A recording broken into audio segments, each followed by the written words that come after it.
Hey there, everyone. It's Dillon. Welcome back to today's writing advice. Today's writing advice is distance creates clarity.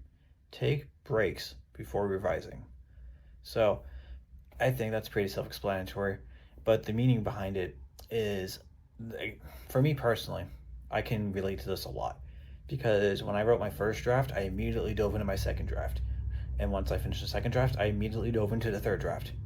And then it was only after the third draft where I really took quite an extended break, a few months, like I'd say, okay, my break personally is probably a bit too long. But for me, I took about 4 or 5 months off before I got into the fourth draft.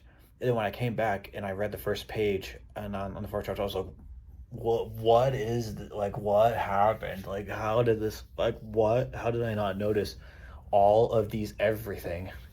And then it just, and I was like, okay, well, gotta get to work. And then it started changing and changing and changing and changing and editing. And then after I wrote the fourth draft, I took a little bit of time to go do other things. And when I eventually came back for the fifth draft, I was just like, man, I felt the exact same way. And so the idea is, and you'll hear this all the time if you listen to authors and other kinds of people talking about like writing and everything.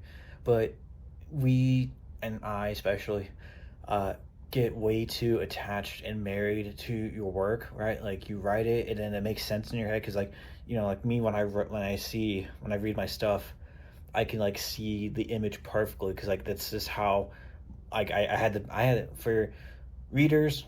You conjure the images of everything as you read. For authors, we create the images and then we have to put it on the page, right? So it's like we're on two sides of the same coin here.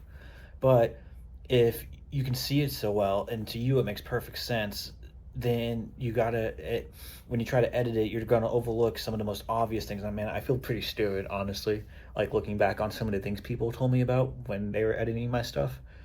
And I was just like, what do you mean? And because I just didn't get it. And I looked at it, I'm like, oh, it's so obvious. It's so painfully obvious. Of course that would be misinterpreted. Of course that doesn't make sense, right? Because it's not written in the way that they could understand because they don't see the same picture that I see.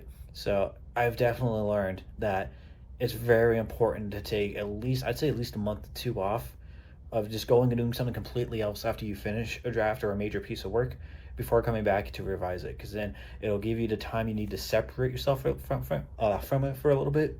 And when you come back, your eyes will be a bit more fresh, and then you'll be a bit more detached, so you'll be a bit more like your audience reading it, and then you can see things that you missed the first time around. So that's all the advice I got, and I'll see you guys next time. Bye.